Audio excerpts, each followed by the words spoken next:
Hello student. मैं संदीप आप सभी का फिर से स्वागत करता हूं अपने YouTube channel national education up में। आज हम क्लास 10th के फिजिक्स का fourth chapter magnetic effect of electric current को डिस्कस करेंगे। इससे पहले हम इसके first 3 chapter light, human I and electricity को ऑलरेडी अपलोड कर चुके हैं, तो स्टूडेंट आप प्लेलिस्ट में जाके देख सकते हैं। अगर वीडियो अच्छा लगे तो वीडियो को लाइक करें एंड चैनल को सब्सक्राइब करें। आपको इस लेक्चर का पीडीएफ मेरे टेलीग्राम चैनल पे मिल जाएगा, जिसका लिंक डिस्क्रिप्शन में है। तो स्टार्ट करते हैं मैग्नेटिक। स्टूडेंट, मैग्नेटिक एक ऐसा मटेरियल होता है जो मैग्नेटिक फील्ड को प्रोड्यूस करता है, और इस मैग्नेटिक फील्ड में अगर हम किसी ऑब्जेक्ट को लेके जाएंगे तो वो फोर्स ऑफ अट्रैक्शन और रिपल्सन फील करेगा। ठीक है, आप इसको ऐसे देखिए, ये कोई मैग्नेटिक है, सही है।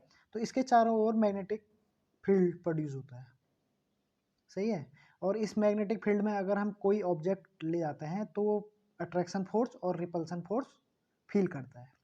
ठीक है, तो आपको समझ में आ गया होगा कि तो मैग्नेटिक क्या है, एक ऐसा मटेरियल है जो मैग्नेटिक फील्ड को प्रोड्यूस करेगा, सही है।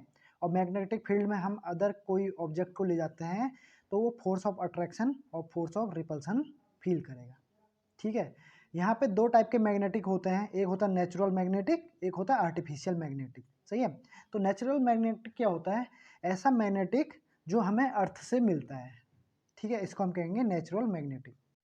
Natural magnetic rocks and sand में मिलता है और इसकी जो मैग्नेटिक प्रॉपर्टी होती है वो परमानेंट होती है। नेक्स्ट है artificial magnetic. Artificial magnetic industry में ह्यूमन द्वारा प्रिपेयर किया जाता है। नेक्स्ट है मैग्नेटिक फील्ड। तो मैग्नेटिक के चारों ओर का वह स्पेस जिसमें किसी ऑब्जेक्ट को लाने पर ऑब्जेक्ट पे अट्रैक्शन या रिपल्सन फोर्स लगता है, तो उस फील्ड को हम कहते हैं मैग्नेटिक फील्ड। ठीक है, आप इसको ऐसे समझिए, ये कोई मैग्नेटिक है, ये उसके चारों ओर का स्पेस है। इस स्पेस में मैं किसी भी ऑब्जेक्ट को लाता हूँ तो इस ऑब्जेक्ट पे या तो अट्रैक्शन फोर्स लगता है या रिपल्सन फोर्स लगता है। तो इस स्पेस को मैं क्या बोलूँगा? Magnetic field. ठीक है, तो मैग्नेटिक के चारों ओर का वह स्पेस जिसमें मैं किसी ऑब्जेक्ट को लाने पे उस ऑब्जेक्ट पे क्या लगेगा? या तो अट्रैक्शन फोर्स लगेगा या रिपल्सन फोर्स। ठीक है, तो इस स्पेस को हम क्या बोलेंगे? Magnetic field. नेक्स्ट है magnetic field line. Magnetic field line क्या होती है? ये कर्व लाइन होते हैं जो मैग्नेटिक फील्ड के डायरेक्शन को शो करते हैं। ये नॉर्थ से स्टार्ट होके साउथ में एंड होता है। ये आप डायग्राम में देखिए, ये है मैग्नेटिक फील्ड लाइन। ठीक है, ये कर्व लाइन होते हैं जो मैग्नेटिक फील्ड के डायरेक्शन को शो करते हैं। इनमें हम जो ये टेंजेंट बनाएंगे जिस भी पॉइंट पे, तो वो मैग्नेटिक फील्ड के डायरेक्शन को शो करते हैं। ये नॉर्थ से स्टार्ट होता है और साउथ में एंड होता है। ठीक है, यहाँ पे मैग्नेटिक फील्ड लाइन की कुछ प्रॉपर्टी हैं। फर्स्ट तो प्रॉपर्टी ये है कि ये क्या होते हैं? कर्व होते हैं और क्लोज होते हैं। ठीक है, नेक्स्ट है कि जो ये मैग्नेटिक लाइन होते हैं ये नॉर्थ से स्टार्ट होकर साउथ में एंड होते हैं। थर्ड है कि ये कभी भी एक दूसरे को इंटरसेक्ट नहीं करते हैं। आप ये डायग्राम में देखिए, ये लाइन यहाँ पे है, नेक्स्ट इस तरीके से है, तो ये कभी भी एक दूसरे को इंटरसेक्ट नहीं करते हैं। ठीक है, फोर्थ है जो ये मैग्नेटिक लाइन होती हैं ये पोल्स पे मैक्सिमम होते हैं और इक्विलेटरल पे मिनिमम। फिफ्थ है ये कर्व लाइन पे जो भी हम टेंजेंट बनाएंगे ये मैग्नेटिक फील्ड की डायरेक्शन को शो करता है। ठीक है, तो हमने यहाँ पे देखा सबसे पहले कि मैग्नेटिक क्या होता है। तो मैग्नेटिक एक ऐसा मटेरियल होता है जो मैग्नेटिक फील्ड को प्रोड्यूस करता है। ठीक है, इस मैग्नेटिक फील्ड में हम किसी ऑब्जेक्ट को ले जाते हैं तो उस ऑब्जेक्ट पर या तो रिपल्सन या तो अट्रैक्शन फोर्स फील होता है। नेक्स्ट हमने देखा मैग्नेटिक दो टाइप का होता है, एक होता है नेचुरल, एक होता है आर्टिफिशियल। नेचुरल क्या होता है? जो अर्थ से मिलता है हमें। ठीक है, ये जनरली रॉक्स और सैंड में मिलता है और इसकी मैग्नेटिक प्रॉपर्टी परमानेंट होती है। नेक्स्ट हमने देखा आर्टिफिशियल मैग्नेटिक। आर्टिफिशियल मैग्नेटिक क्या होता है? जो हमें इंडस्ट्री में हम बनाते हैं। ठीक है, जो हमें ये शॉप में मिलता है वो जनरली आर्टिफिशियल होता है। इसके बाद हमने देखा मैग्नेटिक फील्ड। तो मैग्नेटिक के चारों ओर का वह स्पेस जिसमें किसी ऑब्जेक्ट को ले जाने पर वह ऑब्जेक्ट अट्रैक्शन या रिपल्सन फोर्स फील करता है, तो उस स्पेस को हम कहते हैं मैग्नेटिक फील्ड। नेक्स्ट हमने देखा मैग्नेटिक फील्ड लाइन। तो मैग्नेटिक फील्ड लाइन क्या होती है? ये कर्व लाइन होती है जो मैग्नेटिक फील्ड के डायरेक्शन को शो करती है। ये नॉर्थ से स्टार्ट होती है और साउथ में एंड होता है, ठीक है। तो फिर इसके बाद हमने देखा मैग्नेटिक लाइन के प्रॉपर्टी को। तो फर्स्ट तो ये प्रॉपर्टी थी कि ये क्या होता है? ये कर्व होते हैं। नेक्स्ट क्या था कि ये नॉर्थ से स्टार्ट होकर साउथ में एंड होता है। थर्ड क्या था कि ये एक दूसरे को इंटरसेक्ट नहीं करते हैं। फोर्थ क्या था कि ये मैक्सिमम होते हैं पोल्स पे एंड मिनिमम होते हैं इक्विलेटर पे। नेक्स्ट क्या था कि जो भी हम टेंजेंट खींचेंगे ये कर्व लाइन पे तो ये क्या दिखाएगा? मैग्नेटिक फील्ड के डायरेक्शन को, ठीक है।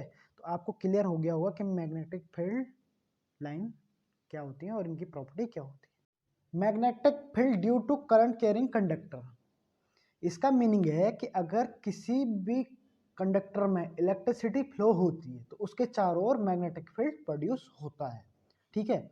आप ये डायग्राम से समझिए, ये कोई वायर है, इसमें इलेक्ट्रिसिटी फ्लो हो रही है तो इसके चारों ओर, वायर के चारों ओर मैग्नेटिक फील्ड प्रोड्यूस होगा, ठीक है।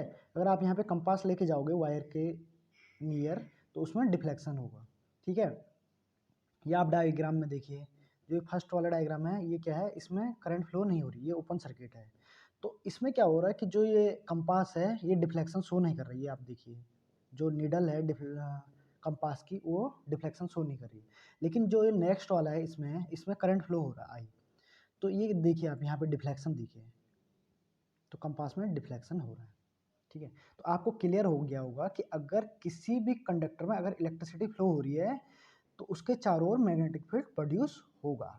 ये रिलेशन मोस्ट इंपॉर्टेंट रिलेशन है मैग्नेटिक फील्ड के व्यू से, कि अगर किसी भी कंडक्टर में अगर इलेक्ट्रिसिटी फ्लो होगी तो उसके चारों ओर मैग्नेटिक फील्ड प्रोड्यूस होगा, ठीक है। नेक्स्ट है magnetic field due to current through a straight conductor.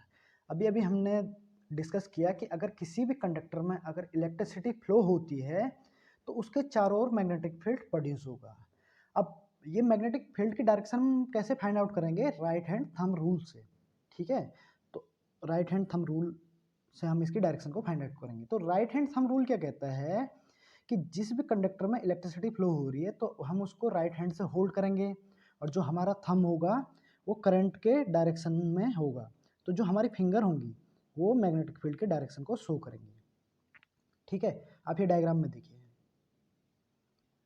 यहाँ पे हमने कंडक्टर को होल्ड किया इस तरीके से कि जो हमारा थंब है वो मैग्नेटिक फील्ड जो वो करंट के डायरेक्शन में है, तो जो हमारे फिंगर होंगी वो मैग्नेटिक फील्ड की डायरेक्शन को शो करेंगे, ठीक है। तो फर्स्ट हमने देखा कि अगर किसी भी कंडक्टर में इलेक्ट्रिसिटी फ्लो होती है तो उसके चारों ओर मैग्नेटिक फील्ड प्रोड्यूस होगा। नेक्स्ट हमने देखा कि जो ये मैग्नेटिक फील्ड प्रोड्यूस हो रहा है उसकी डायरेक्शन हम कैसे फाइंड आउट करेंगे? राइट हैंड थंब रूल से। राइट हैंड थंब रूल क्या कहता है कि जिस भी वायर में करंट फ्लो हो रही है हम उसको राइट हैंड से होल्ड करेंगे और हमारा थंब करंट फ्लो के डायरेक्शन को शो करेगा। तो हमारी जो फिंगर होंगी वो किसको शो करेंगे? मैग्नेटिक फील्ड के डायरेक्शन को। आप इसको ऐसे समझिए, ये कोई कंडक्टर है जिसमें इलेक्ट्रिसिटी फ्लो हो रही है तो हमारा थंब होगा इसी डायरेक्शन में और जो फिंगर होंगी वो मैग्नेटिक फील्ड के डायरेक्शन को शो करेंगे, ठीक है। अगर करंट इस तरीके से फ्लो करता तो मैग्नेटिक फील्ड की डायरेक्शन ये होती, ठीक है। नेक्स्ट है force on A current carrying conductor in a magnetic field. इसका मीनिंग क्या है? अगर किसी मैग्नेटिक फील्ड में कोई कंडक्टर है उसमें करंट फ्लो हो रही है तो उस पर एक फोर्स एक्सपीरियंस होगा। आप इसको ऐसे समझिए, ये कोई क्या है? मैग्नेटिक फील्ड है, इसमें कोई कंडक्टर है जिसमें से इलेक्ट्रिसिटी फ्लो हो रही है तो इस कंडक्टर पे क्या होगा? एक फोर्स एक्सपीरियंस होगा, ठीक है। उस फोर्स की डायरेक्शन हम कैसे कैलकुलेट करेंगे? फ्लेमिंग के लेफ्ट हैंड रूल से। तो फ्लेमिंग का लेफ्ट हैंड रूल क्या कहता है? अगर हम अपने लेफ्ट हैंड के फर्स्ट 3 फिंगर को इस तरीके से स्ट्रेच करें कि तीनों फिंगर एक दूसरे पे परपेंडिकुलर हो तो हमारा मिडिल फिंगर करंट की डायरेक्शन को शो करता है और नेक्स्ट जो सेकंड फिंगर है वो मैग्नेटिक फील्ड की डायरेक्शन को शो करता है। तो जो हमारा थंब होगा वो फोर्स की डायरेक्शन को शो करेगा। ये आपको डायग्राम में दिख रहा होगा, यहाँ पे हमारी फर्स्ट 3 फिंगर हैं जो एक दूसरे पे परपेंडिकुलर हैं। तो जो ये मिडिल फिंगर है वो किसको शो कर रहा है? करंट की डायरेक्शन को। जो ये नेक्स्ट फिंगर है वो किसको शो कर रहा है? मैग्नेटिक फील्ड की डायरेक्शन को। तो जो ये हमारा थंब है ये किसकी डायरेक्शन को शो करेगा? फोर्स की डायरेक्शन को, ठीक है। तो ये हम कैलकुलेट कैसे करते हैं कि कितना फोर्स होगा? तो उसके लिए ये फॉर्मूला है ये, F equal to I B L. सही है। बी क्या है यहाँ पे मैग्नेटिक फील्ड, आई क्या है यहाँ पे करंट, एल क्या है यहाँ पे लेंथ ऑफ कंडक्टर। तो आपको क्लियर हो गया होगा कि मैग्नेटिक फील्ड में अगर किसी कंडक्टर में इलेक्ट्रिसिटी फ्लो होगी तो उस पर एक फोर्स एक्सपीरियंस होगा। उस फोर्स की डायरेक्शन हम कैसे निकालेंगे, फ्लेमिंग के लेफ्ट हैंड रूल से।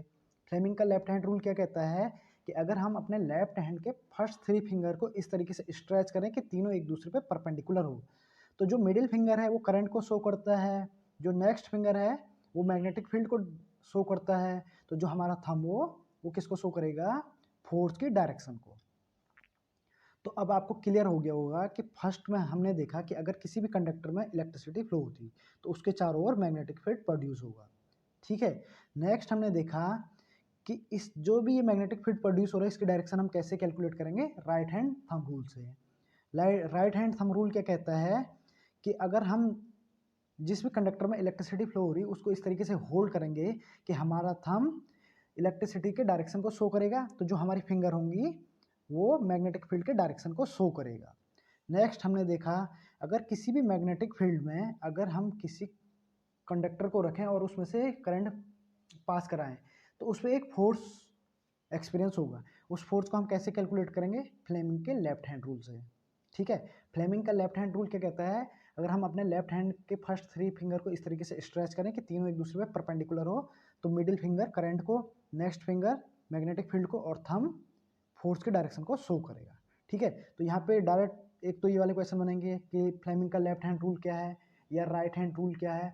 नेक्स्ट बनेगा कि अगर किसी भी कंडक्टर में अगर करंट फ्लो हो रही है वो मैग्नेटिक फील्ड में, तो उसमें जो फोर्स की डायरेक्शन है हम कैसे कैलकुलेट करेंगे, तो उसका आंसर क्या होगा, मैग्नेटिक फील्ड से। ठीक है। एक बार जो अब तक देखा उसको क्विक रिवाइज कर देते हैं। सबसे पहले हमने देखा मैग्नेटिक क्या होता है। मैग्नेटिक एक ऐसा मटेरियल होता है जो मैग्नेटिक फील्ड को प्रोड्यूस करता है। फिर हमने देखा मैग्नेटिक कितने टाइप का होता है, 2 टाइप का, नेचुरल और आर्टिफिशियल। नेचुरल मैग्नेटिक क्या होता है, जो अर्थ से मिलता है। आर्टिफिशियल क्या होता है, जो इंडस्ट्री में बनाया जाता है। नेक्स्ट हमने देखा मैग्नेटिक फील्ड। तो मैग्नेटिक के चारों ओर का वह स्पेस जिसमें हम किसी ऑब्जेक्ट को ले जाने पर उस पर रिपल्सन या अट्रैक्शन फोर्स फील होता है, तो उस फील्ड को हम या उस स्पेस को हम कहते हैं मैग्नेटिक फील्ड। नेक्स्ट हमने देखा मैग्नेटिक फील्ड लाइन। तो मैग्नेटिक फील्ड लाइन क्या थी, ये कर्व लाइन थी जो मैग्नेटिक फील्ड के डायरेक्शन को शो करती है। सही है। ये नॉर्थ से स्टार्ट होकर साउथ में एंड होती है। फिर हमने यहाँ पे प्रॉपर्टी ऑफ मैग्नेटिक लाइन देखा। फर्स्ट प्रॉपर्टी क्या थी कि ये कर्व होते हैं। नेक्स्ट क्या थी कि ये नॉर्थ में स्टार्ट होकर साउथ में एंड होता है। इसके बाद नेक्स्ट क्या था कि ये एक दूसरे को कभी इंटरसेक्ट नहीं करती है। नेक्स्ट क्या था, ये मैक्सिमम होते हैं पोल्स पे और मिनिमम होते हैं इक्विलेटरल पे। ठीक है। और जो भी हम जो ये कर्व लाइन होती है इन पे अगर हम टेंजेंट ड्रॉ करें तो वो मैग्नेटिक फील्ड के डायरेक्शन को शो करती हैं। नेक्स्ट हमने देखा कि अगर किसी भी कंडक्टर में इलेक्ट्रिसिटी फ्लो होती है तो उसके चारों ओर मैग्नेटिक फील्ड प्रोड्यूस होगा। इसके बाद हमने देखा जो ये मैग्नेटिक जब किसी भी कंडक्टर में इलेक्ट्रिसिटी फ्लो हो रही है तो उसके चारों ओर मैग्नेटिक फील्ड जो प्रोड्यूस होता है उसकी डायरेक्शन हम कैसे कैलकुलेट करते हैं, राइट हैंड थंब रूल से। राइट हैंड थंब रूल क्या कहता है कि अब जो भी कंडक्टर में इलेक्ट्रिसिटी फ्लो हो रही है हम उसको इस तरीके से होल्ड करेंगे कि हमारा थंब इलेक्ट्रिसिटी के डायरेक्शन में होगा और जो हमारी फिंगर होंगी वो मैग्नेटिक फील्ड के डायरेक्शन को शो करेंगे। नेक्स्ट हमने देखा कि अगर किसी भी कंडक्टर को हम मैग्नेटिक फील्ड में रखते हैं और उसमें से करंट फ्लो कराते हैं तो उस पर एक फोर्स एक्सपीरियंस होगा, तो उस फोर्स को हम कैसे कैलकुलेट करेंगे, फ्लेमिंग के लेफ्ट हैंड रूल से। फ्लेमिंग का लेफ्ट हैंड रूल क्या कहता है, अगर हम अपने लेफ्ट हैंड के फर्स्ट 3 फिंगर को इस तरीके से स्ट्रेच करें कि तीनों एक दूसरे पे परपेंडिकुलर हो, तो जो हमारा मिडिल फिंगर होगा वो करंट की डायरेक्शन में, नेक्स्ट फिंगर मैग्नेटिक फील्ड की डायरेक्शन में और हमारा थंब क्या होगा, फोर्स की डायरेक्शन में होगा। ठीक है। तो ये डायग्राम से आपको क्लियर हो गया होगा। नेक्स्ट इंपॉर्टेंट टॉपिक है इलेक्ट्रिक मोटर। इलेक्ट्रिक मोटर एक ऐसा डिवाइस होता है जो इलेक्ट्रिकल एनर्जी को मैकेनिकल एनर्जी में चेंज कर देता है। इसका एग्जांपल है water pump, fan, washing machine, juicer, mixture grinder. ठीक है। इसका वर्किंग प्रिंसिपल क्या होता है, जब भी हम किसी मैग्नेटिक फील्ड में किसी भी कॉइल को रखेंगे और उसमें से करंट फ्लो कराएंगे तो उस पर एक फोर्स लगता है और ये फोर्स इस कॉइल को रोटेट कराता है। ठीक है। तो ये है इसका वर्किंग प्रिंसिपल। अब इसके हम कंस्ट्रक्शन देखेंगे तो ये आप डायग्राम में देखिए, ये एक मैग्नेटिक है जिसके 2 पोल्स हैं, एक साउथ एक नॉर्थ। तो यहाँ पे एक कॉइल आप देखिए, इस तरीके से ये कॉइल है, इसमें हमने करंट फ्लो कराए तो फ्लेमिंग के लेफ्ट हैंड रूल से इस पर क्या लगेगा, फोर्स लगेगा। तो यहाँ पे करंट की डायरेक्शन है, ये देखिए ए से बी की ओर, तो इसमें जो फोर्स की डायरेक्शन होगी वो डाउनवर्ड नीचे को होगी, ठीक है। नेक्स्ट यहाँ पे जो करंट की डायरेक्शन है वो सी से डी है, वो इस तरीके से है। तो इसमें जो फोर्स लगेगा वो अपवर्ड डायरेक्शन में लगेगा। तो आपको पता होना चाहिए जब भी किसी भी बार पे दो फोर्स लगते हैं और अपोजिट लगते हैं तो वो क्या करते हैं कि इस बार को रोटेट कराते हैं, ठीक है। इसी रीजन से ये क्या करेगा, जो ये कॉइल है ये रोटेट करेगी, ठीक है। और इस कॉइल पे फिर हम कनेक्ट कर देंगे शाफ्ट को, जिस कारण वो रोटेट होगा। इलेक्ट्रिक मोटर में हमने देखा एक ऐसा डिवाइस जो इलेक्ट्रिकल एनर्जी को मैकेनिकल एनर्जी में चेंज करता है, इसको हम कहते हैं इलेक्ट्रिक मोटर।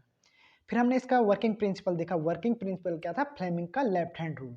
अगर हम किसी मैग्नेटिक फील्ड में किसी कंडक्टर को रखते हैं और उसमें से करंट पास कराते हैं तो उस कंडक्टर पे एक फोर्स फील होगा, उसी फोर्स के कारण ये कंडक्टर रोटेट करने लगता है। फिर हमने इसका कंस्ट्रक्शन देखा। कंस्ट्रक्शन में क्या था कि कोई एक मैग्नेटिक के दो पोल्स थे, नॉर्थ एंड साउथ। इसके बीच में हम एक कॉइल को रखते हैं, इस कॉइल में हम करंट फ्लो कराते हैं। करंट की डायरेक्शन फर्स्ट हाफ में क्या थी, ए से बी, इस तरीके से। तो इस पे फोर्स की डायरेक्शन क्या थी, डाउनवर्ड। नेक्स्ट में हमने देखा कि यहाँ पे करंट की डायरेक्शन सी से डी थी, तो यहाँ पे जो फोर्स की डायरेक्शन होती है वो अपवर्ड होती है। तो आपको पता है कि किसी भी कंडक्टर पे अगर दो इक्वली अपोजिट फोर्स लगते हैं तो वो रोटेट होने लगता है। तो सेम चीज़ ये जो यहाँ पे कॉइल है ये रोटेट होने लगेगी। इसी कॉइल पे हम क्या कनेक्ट कर देते हैं, अपनी शाफ्ट, जिस कारण शाफ्ट रोटेट होने लगती है, ठीक है। नेक्स्ट है इलेक्ट्रोमैग्नेटिक इंडक्शन।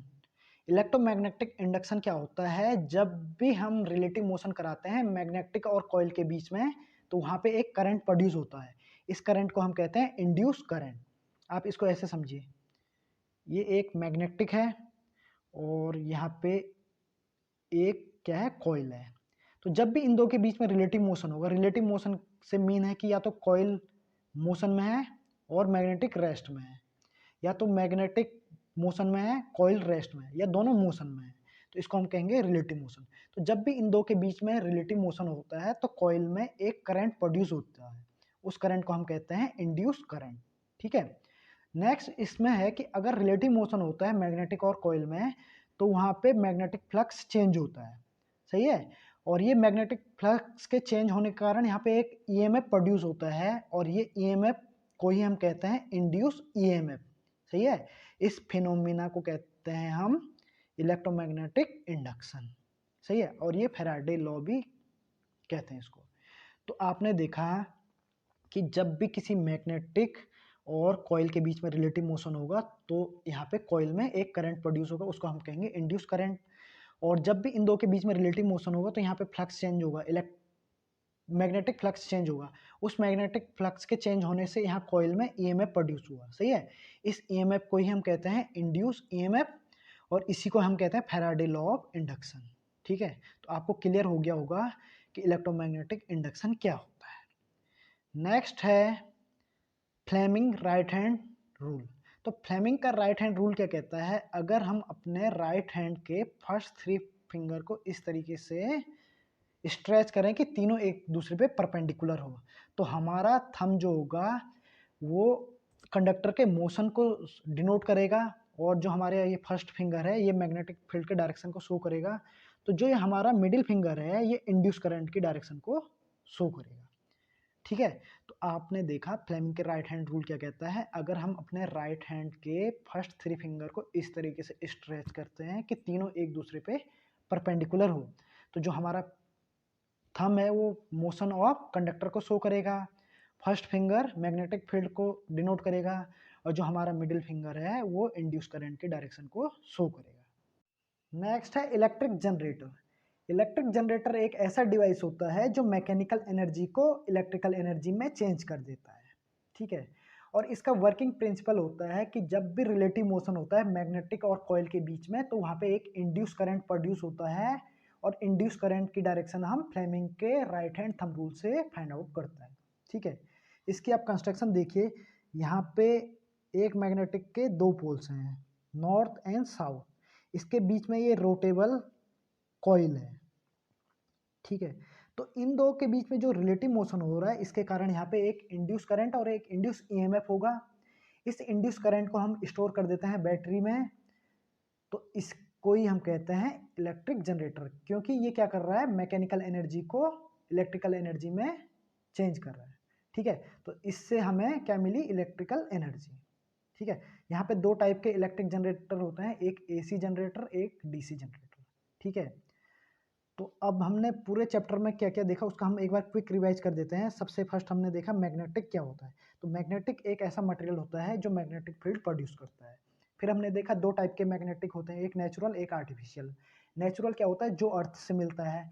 आर्टिफिशियल क्या होता है, जो इंडस्ट्री में बनाया जाता है। फिर हमने देखा मैग्नेटिक फील्ड क्या होता है। तो मैग्नेटिक फील्ड क्या होता है, मैग्नेटिक के चारों ओर का वह स्पेस जिसमें किसी अदर ऑब्जेक्ट को ले जाने पर वो अट्रैक्शन या रिपल्सन फील करे। ठीक है, फिर हमने देखा magnetic field line. Magnetic field line क्या होती है, ये कर्व लाइन होती है जो नॉर्थ से स्टार्ट होकर साउथ में एंड होती है और ये मैग्नेटिक फील्ड के डायरेक्शन को शो करती है। ठीक है, फिर हमने प्रॉपर्टी ऑफ मैग्नेटिक लाइन देखी। तो इसमें प्रॉपर्टी में क्या क्या था, ये कर्व लाइन होती हैं, ये कभी एक दूसरे को इंटरसेक्ट नहीं करती हैं, ये नॉर्थ से स्टार्ट होकर साउथ में एंड होता है। ठीक है, ये पोल्स पे मैक्सिमम होता है और इक्विलेटरल पे मिनिमम। ठीक है, इस कर्व लाइन पे जो हम टेंजेंट ड्रॉ करते हैं वो इलेक्ट्रिक फील्ड के डायरेक्शन को शो करता है। नेक्स्ट इंपॉर्टेंट टॉपिक था कि इलेक्ट्रिक, जब भी किसी कंडक्टर में इलेक्ट्रिसिटी फ्लो होगी तो उसके चारों ओर मैग्नेटिक फील्ड प्रोड्यूस होगा। नेक्स्ट इसके बाद था कि जो इलेक्ट्रिक करंट फ्लो हो रही है उसके उस मैग्नेटिक फील्ड में, तो मैग्नेटिक फील्ड की डायरेक्शन हम कैसे फाइंड आउट करेंगे, तो राइट हैंड थंब रूल से। यहाँ पे आपका डायरेक्ट क्वेश्चन बनेगा कि राइट हैंड थंब रूल क्या होता है, या बनेगा कि किसी भी मैग्नेटिक की डायरेक्शन हम कैसे फाइंड आउट करेंगे। तो कैसे फाइंड आउट करेंगे, राइट हैंड थंब रूल से। राइट हैंड थंब रूल क्या कहता है कि जब भी हम किसी भी वायर को अपने राइट हैंड में इस तरीके से होल्ड करेंगे कि हमारा थंब क्या करेगा, करंट के डायरेक्शन को शो करेगा, तो जो फिंगर होंगी वो किसको डिनोट करेंगी, मैग्नेटिक फील्ड के डायरेक्शन को। इस तरीके से अगर इस तरीके से करंट फ्लो हो रही है तो ये डायरेक्शन क्या हो गया, मैग्नेटिक फील्ड की डायरेक्शन। ठीक है, इसके बाद नेक्स्ट क्वेश्चन था, नेक्स्ट टॉपिक था कि जब भी किसी भी मैग्नेटिक फील्ड में कोई हम कंडक्टर को रखेंगे उसमें करंट फ्लो कराएंगे तो उस पर एक फोर्स एक्सपीरियंस होगा। तो फोर्स की डायरेक्शन हम कैसे फाइंड आउट करेंगे, फ्लेमिंग के लेफ्ट हैंड रूल से। फ्लेमिंग का लेफ्ट हैंड रूल क्या कहता है कि अगर हम अपने फर्स्ट 3 फिंगर लेफ्ट हैंड के इस तरीके से स्ट्रेच करेंगे, तीनों एक दूसरे के परपेंडिकुलर होगा, तो मिडिल फिंगर क्या होगा, करंट के डायरेक्शन को शो करेगा। नेक्स्ट फिंगर मैग्नेटिक फील्ड को, और जो थंब होगा वो किसको डिनोट करेगा, फोर्स के डायरेक्शन को। ठीक है, यहाँ पर से ये फॉर्मूला याद होना चाहिए, F equal to I B L. ठीक है, आई यहाँ पे करंट था, एल यहाँ पे लेंथ ऑफ कंडक्टर था, बी यहाँ पे मैग्नेटिक फील्ड था। इसके बाद हमने देखा इलेक्ट्रिक मोटर। इलेक्ट्रिक मोटर क्या होता है, जो इलेक्ट्रिकल एनर्जी को मैकेनिकल एनर्जी में चेंज कर देता है। वर्किंग प्रिंसिपल क्या था, फ्लेमिंग का लेफ्ट हैंड रूल। ठीक है, ये आपको पता होना चाहिए कि मोटर किस पे वर्क करता, इलेक्ट्रिक मोटर किस पे वर्क करता है, फ्लेमिंग के लेफ्ट हैंड रूल से। उसमें क्या होता है कि जब भी हम किसी कंडक्टर को मैग्नेटिक फील्ड में रखेंगे और उसमें से इलेक्ट्रिसिटी फ्लो कराएंगे तो उसमें एक फोर्स एक्सपीरियंस होगा। इस फोर्स के कारण जो वो कॉइल होगी वो रोटेट होगी। ठीक है, तो ये आपको पता होना चाहिए। इसके बाद हमने देखा इंड्यूस करंट। इंड्यूस करंट क्या होता है, जब भी हम मैग्नेटिक और कॉइल के बीच में रिलेटिव मोशन कराते हैं तो वहाँ पे एक करंट प्रोड्यूस होती है, उसको हम कहते हैं इंड्यूस करंट। और इस रिलेटिव मोशन के कारण एक ईएमएफ प्रोड्यूस होता है, उसको हम कहते हैं इंड्यूस ईएमएफ। इसी को हम कहते हैं फैराडे लॉ ऑफ इंडक्शन या इलेक्ट्रोमैग्नेटिक इंडक्शन। इसके बाद हमने देखा फ्लेमिंग का right hand thumb rule. Fleming का राइट हैंड थंब रूल क्या कहता है, अगर हम अपने राइट हैंड के फर्स्ट 3 फिंगर को इस तरीके से स्ट्रेच करें कि तीनों एक दूसरे पे परपेंडिकुलर हो, तो जो थंब होगा वो कंडक्टर के मोशन को डायरेक्शन को शो करेगा, और जो फर्स्ट फिंगर है वो मैग्नेटिक फील्ड को डायरेक्शन को शो करेगा। तो जो मिडिल फिंगर होगी वो इंड्यूस करंट की डायरेक्शन को शो करेगा। इसी को हम कहते हैं जनरेटर रूल या फ्लेमिंग राइट हैंड रूल। इसके बाद देखा हमने इलेक्ट्रिक जनरेटर। तो इलेक्ट्रिक जनरेटर क्या था, जो मैकेनिकल एनर्जी को इलेक्ट्रिकल एनर्जी में चेंज करता, तो वो होता है इलेक्ट्रिकल जनरेटर। ठीक है, इलेक्ट्रिकल जनरेटर किस पे वर्क करता है, फ्लेमिंग के राइट हैंड रूल पे। सही है, और इंड्यूस करंट पे। सही है, इसमें क्या होता है कि एक फिक्स मैग्नेटिक होता है, उसके बीच में क्या करता है, कॉइल रोटेट होती है। तो इन दोनों के बीच में जो ये रिलेटिव मोशन होता है उसके कारण यहाँ पे इंड्यूस करंट प्रोड्यूस होता है। इसी करंट को हम स्टोर करते हैं बैटरी में, फिर उसका यूज करते हैं। ठीक है, यहाँ पे कुछ न्यूमेरिकल हैं। तो फर्स्ट न्यूमेरिकल को देखिए आप, क्या है, एक कंडक्टर है जिसकी लेंथ 50 सेंटीमीटर है। सही है, यहाँ पे 5 एम्पियर की करंट फ्लो हो रही है, और मैग्नेटिक फील्ड इंडक्शन कितना, 2 × 10⁻³ टेस्ला। तो हमने फोर्स को कैलकुलेट करना, तो मैंने अभी अभी एक फॉर्मूला आपको पढ़ाया था, यहाँ पे force equal to I B L. I क्या है यहाँ पे, करंट, एल क्या है, लेंथ ऑफ कंडक्टर, बी क्या है, मैग्नेटिक फील्ड इंडक्शन।